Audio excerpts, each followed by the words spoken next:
Rajesh, CA Sri Priya Kumar, CA Revati Raghunathan,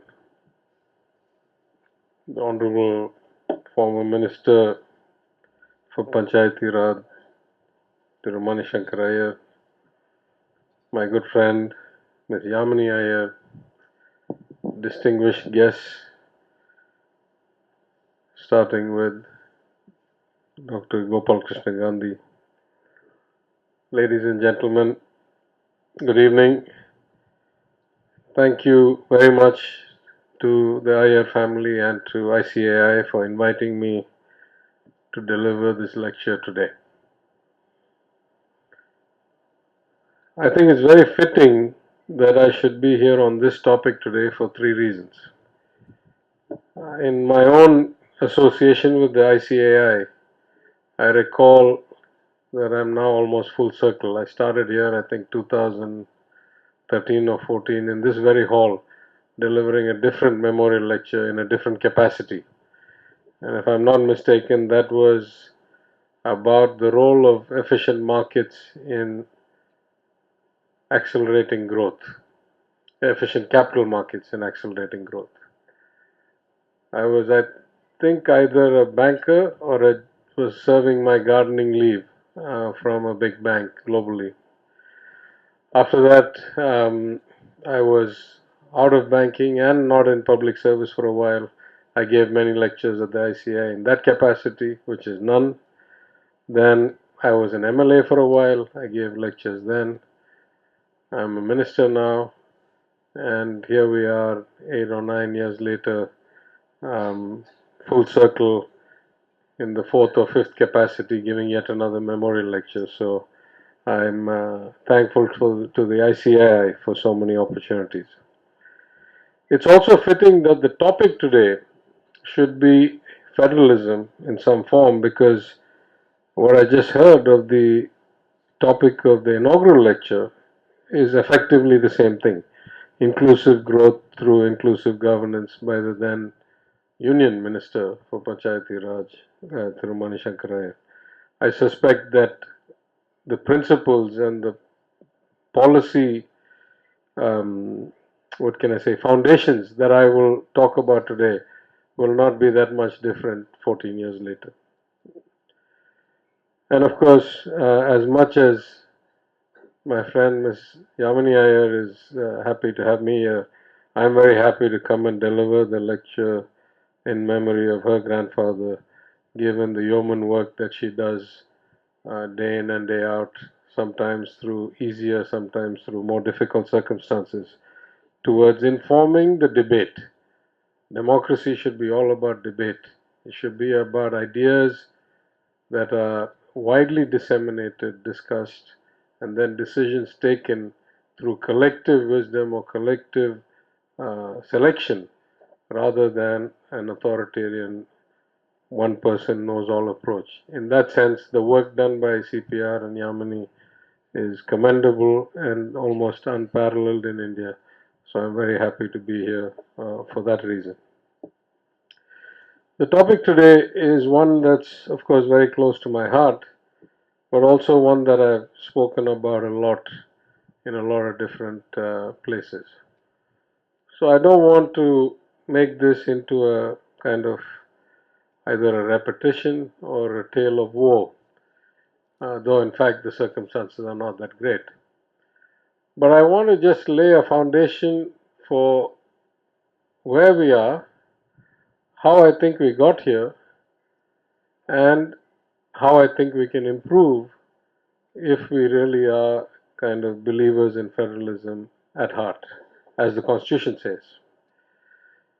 So I will start with the basic question: are we truly a federal country?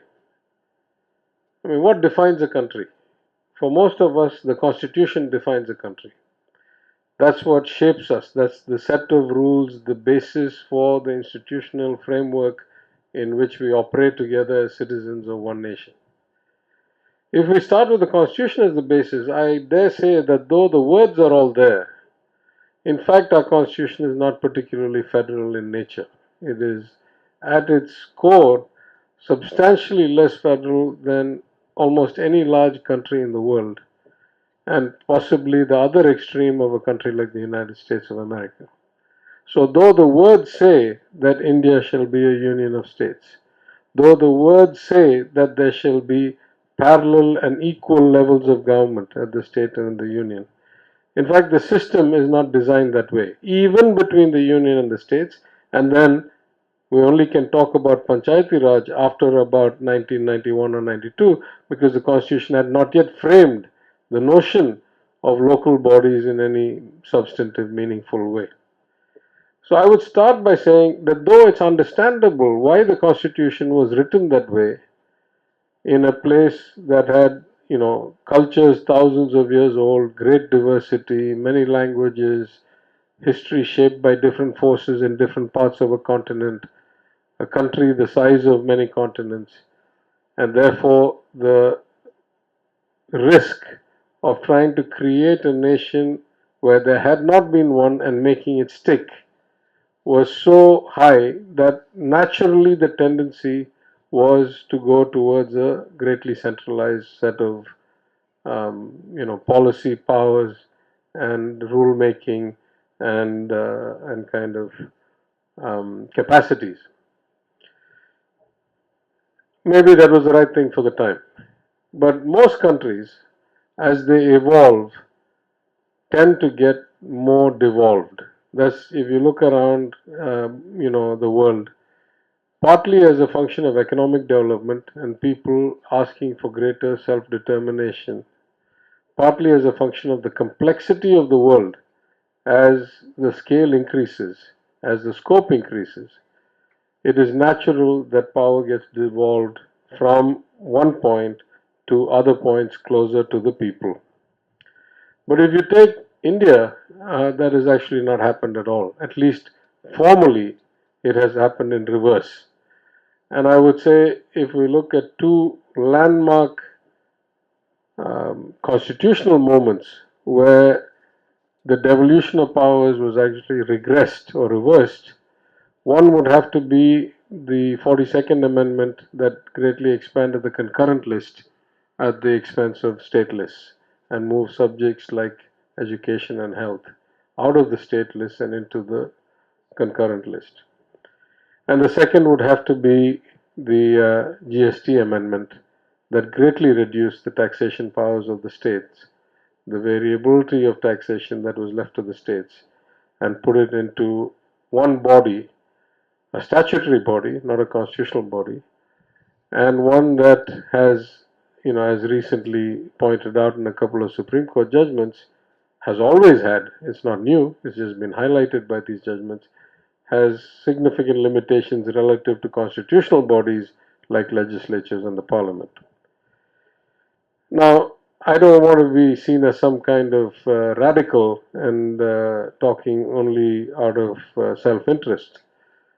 So, the comparison I make always is to compare our country to other large countries or medium countries or developed countries, or we don't exist in a vacuum.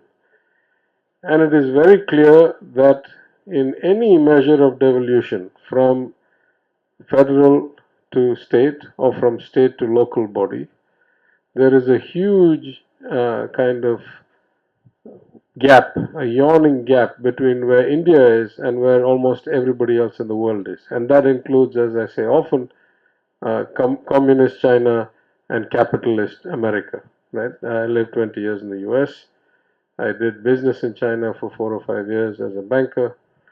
And I can give hundreds of examples, but the city of Shanghai's mayor decides its environmental policies, its industrial permits, he runs the schools, he runs the police, the province issues banking licenses, and so on and so on and so on. If I go to the other end, I used to live in the town of Amherst, which is a suburb of Buffalo, New York. The town of Amherst has its own school board. Its parents decide who gets elected. They determine the syllabus for the school. It runs its own police. The county of Erie sets its own sales tax, sets its own liquor laws. You go to the state of New York, it collects its own income tax. It runs, a bunch of substantive policy, and so on and so on and so on.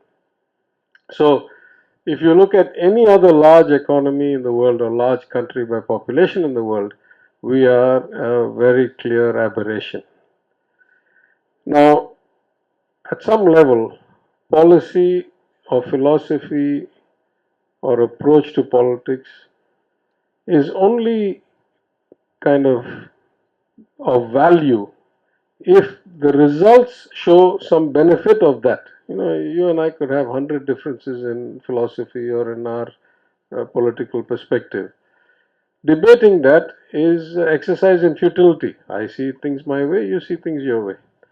Were I to produce superior results, and could I link those results to the basis on which I came into politics and the philosophy and the policy that I adapted, then I have something to debate with you about. And you, if you had a different approach, should show some results that you derived and say, therefore, this is better or mine is better. So, if results are the basis for validating either a policy or an approach or a philosophy or a structure or a framework, then I would say the results we have seen in India validate my perspective that this is not the right way to think about federalism. If I look at the extent to which there's devolution to the local bodies, it's extremely low. I'm not only talking about states, I'm talking about local bodies. I think there are kind of um, exceptions to the rule, states like Kerala, where there is a significant amount of devolution to the local body. But even a progressive state like Tamil Nadu, there's not nearly the amount of devolution to the local bodies that has happened in Kerala. Now, again, there's a time component to that. If you ask people in Tamil Nadu, they will remind you of instances of violence leading to murder when full devolution was done to local bodies, and because of caste reasons or other reasons, when you reserve a seat for one community and the other communities don't like it, it has led to violent bloodshed. So some would say, including our Vice Chairman of the Planning Commission, Dr. Jayaranjan, that actually the progress in rural areas in Tamil Nadu happened because the line departments of the state government took substantially more control of the programs away from the actual local bodies, and that's why they were able to standardize, get over the divisions, get over the communal clashes, and actually enforce outcomes. Now, of course, it's hard to either validate that there was only reason or justify that perpetually. Let's say that there has been progress in the last 20, 30 years, then the question is, has there been greater devolution as there has been greater progress and less communal problems and greater capability in the local bodies? And the answer is no. So I think though the results are in some cases good despite a lack of federalism, broadly there is not enough evidence to suggest that centralizing between the state and the local bodies has been perpetually good. Kerala is a shining example where it has been proven the other way. Then you take at a national level and you compare state to state, and the answer is very, very, very clear. The notion of federalism has not worked and has failed miserably, in fact, if I use either one of two measures.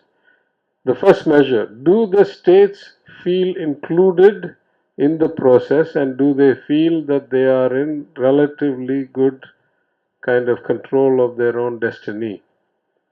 And the answer has to be no. It's not true because as I say, not only on an absolute basis, on a comparative basis, on a regression over time basis, on any of these bases, we have not had any grounds to feel like we have been able to be more self-determining than we used to be.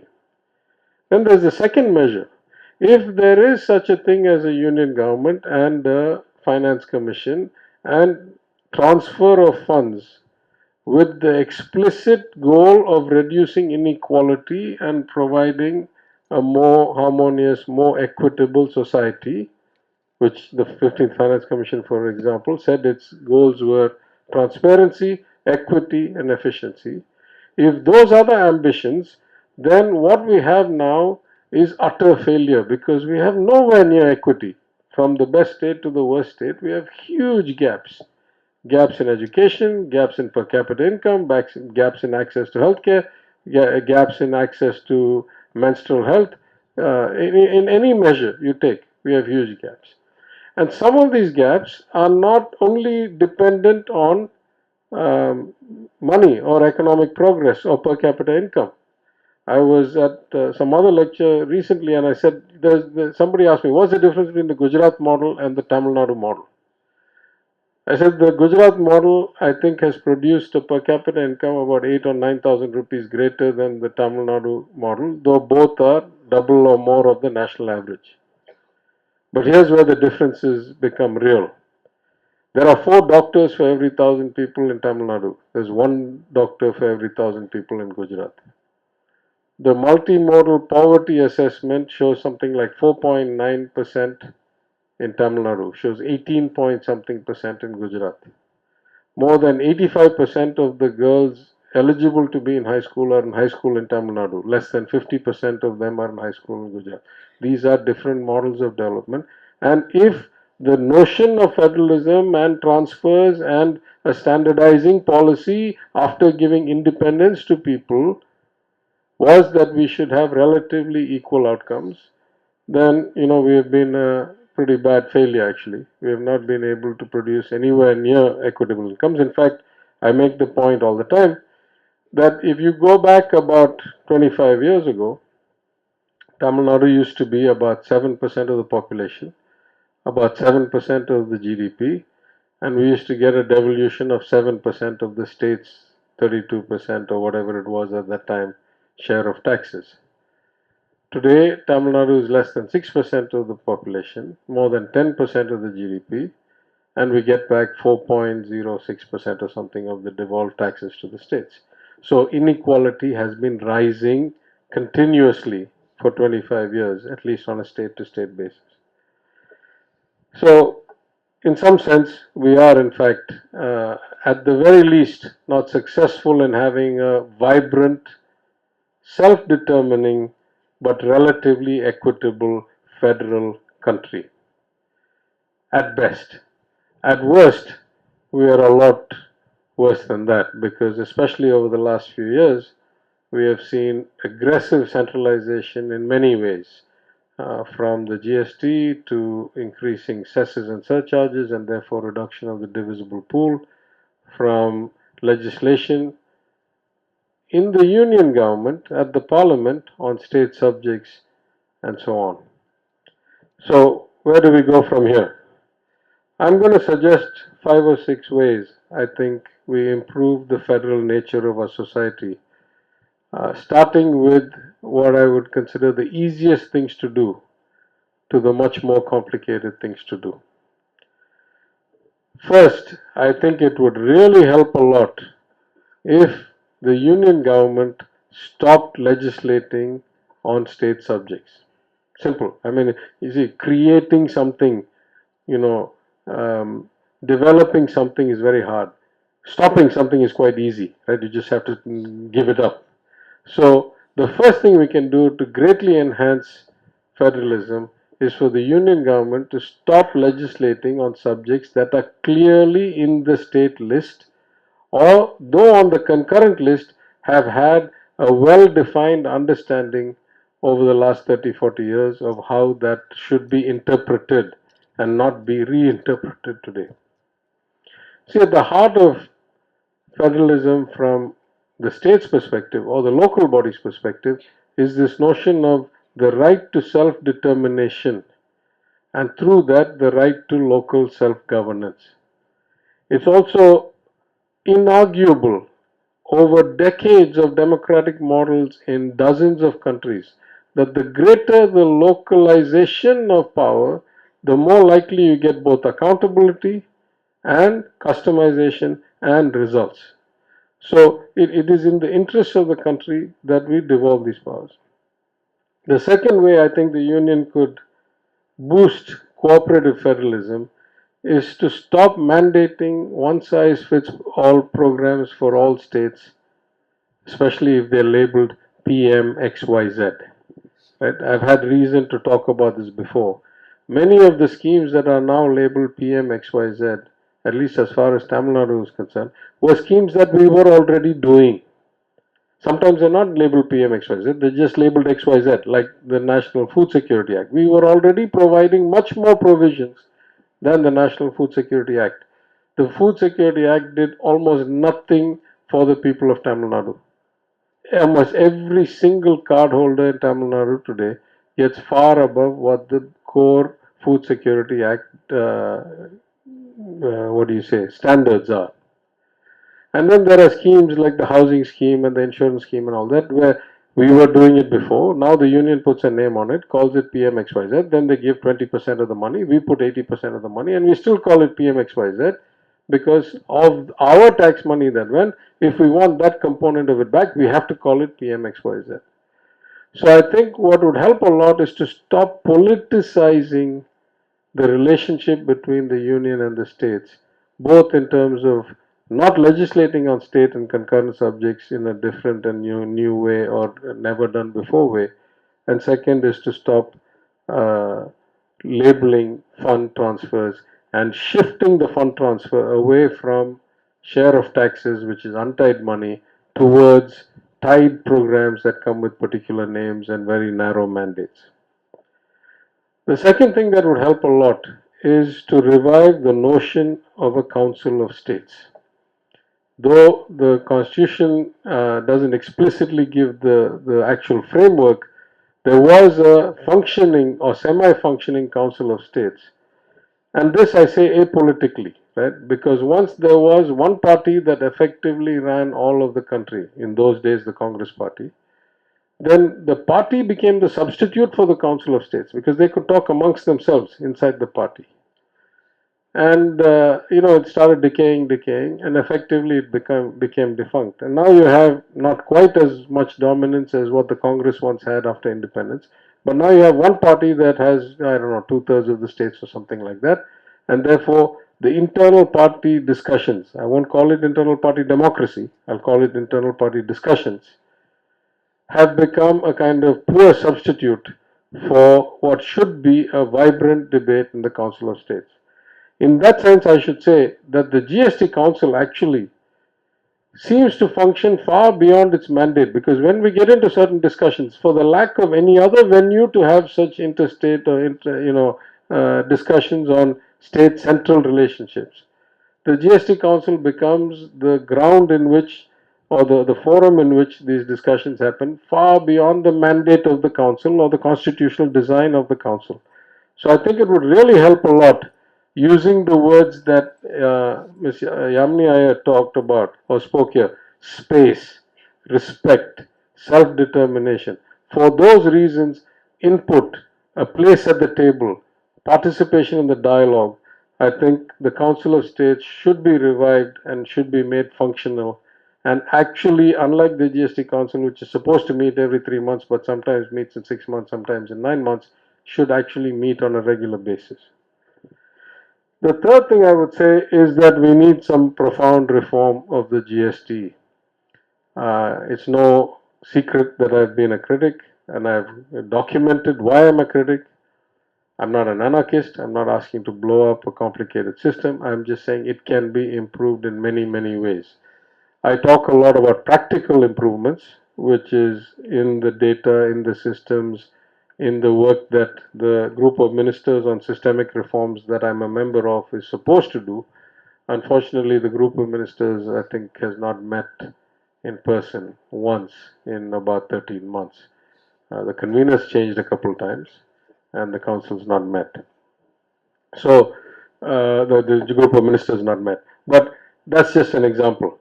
I think the GST, and again I say this apolitically, because GST's original design was not by this government, was by a different coalition. I think the GST was overly ambitious in its scope, in its reach, has some profound flaws in things like the voting pattern and its procedural kind of norms about who gets to set the agenda, when the meeting gets called, how the committees are formed. There's some things written that are not that practical or efficient. There are many things unwritten. There are things that are unwritten and created or acted upon as if they are written. There's 100 ways. But I don't want this to digress into a technical debate on GST. Let me just end that point by saying that there must be a profound relook at everything from the scope of GST to the voting powers and patterns and the ratios to the practical procedures. And I think there's a lot of upside in that, both in terms of federalism, but more importantly, in terms of output for the country and economic progress. The fourth idea that I'd like to talk about is devolution to states. But when I say devolution, I mean meaningful devolution, not just stopping the snatching of decision making or customization, but actual meaningful devolution relative to the point of, let's say, 1976. That means rethinking the concurrent list. That means rethinking what should be in the state list. Most of all, I think we have now reached a point where it is almost inevitable and unacceptable in any economic model that states don't have some power of direct taxation. No other place in the world this big has only the union government levying income taxes, because direct taxation is progressive taxation. It gives us the ability to put our principles into practice that we want philosophy of socialism and progressive taxation, because we only control the indirect taxation, and however we set those rates, they are going to be inherently unfair and regressive as opposed to those who have the right to do direct taxation. The fifth thing is that this devolution cannot stop with states alone. It has to be devolved down to the local bodies, and whatever concerns there were in, for example, the Tamil Nadu construct about communal issues and about lack of awareness and literacy and so forth. Surely the progression of time, the increase of education levels, the progression of the population pattern. For example, Tamil Nadu is now 50% urban, highest in the country. And all of these variables together argue for greater devolution to the local bodies, in particular, unfettered taxation powers and things like property taxes, where they shouldn't have to wait for enabling legislation at the state, and they should be able to adapt their own taxation and make it as progressive as they want. Also, what we are going to recommend, I think, as part of the sixth State Finance Commission's report, which is under active review by the government. There are many, many things we will talk about, but incentivization for local bodies to do the right thing, financial incentivization, as well as direct transfer of funds earmarked to local bodies directly to local bodies. Right now, most of those funds go to the state department in charge of the local bodies, whether it's municipal administration or rural development, and then they release those funds as they see fit. And this is not actually a very efficient way, nor is it an equitable and fair way to get the right amount of money to the right people at the right time. The last thing I would say is that in many ways we have a broader problem with the notion of democracy or the structure of democracy. I think it's beyond debate that the role of legislatures has been decimated after the many versions of the anti-defection bill and the kind of cult leadership models that have evolved since then. I think it is also beyond debate that the independence of the judiciary is moving in the wrong direction. And I think nobody in their right senses would argue that we have a fierce and independent press akin to the one even in the United Kingdom that brought down a prime minister within 45 days of taking office. So we are in a situation where multiple pillars of the temple of democracy are decaying, corroded, or completely failed. In this kind of situation, I think what I've said in other lectures, the rising disparity and inequality, whether it is state to state, whether it's community to community, whether it's the top decile of or top 1% or 0.1% of rich people to the bottom 50%. This rising inequality amidst a decaying and crumbling democracy has led to the strongman myth in many democracies, not just our own. But if you look at the United States, if you look at the United Kingdom, if you look at many parts of Western Europe, we see this apparition, this one person that will fix all your problems, make them go away.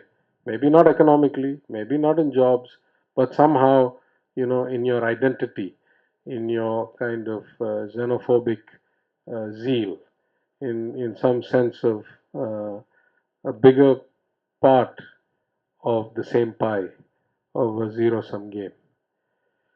And I think what we were somewhat falsely placated by as these pillars of democracy were crumbling was that the notion of coalition governments in the Union, which lasted, I don't know, 30 years or 35 years, gave us a false sense of calm because whatever was lost in the power of the legislature, in the independence of the judiciary, in the lack of the media, even as it was declining, we didn't see the decline as being that immediate, that dangerous, that problematic, because this notion of a coalition government kept things in control. Of course, the economic data will prove 100 times again and again that the coalition governments provided the best uplift, gave us the greatest growth, the most creation of jobs, the greatest movement in the rankings. All those are outcomes. Question is, what is the cause? And it is very difficult in life, in politics and policy, to attribute any particular outcome to any particular cause.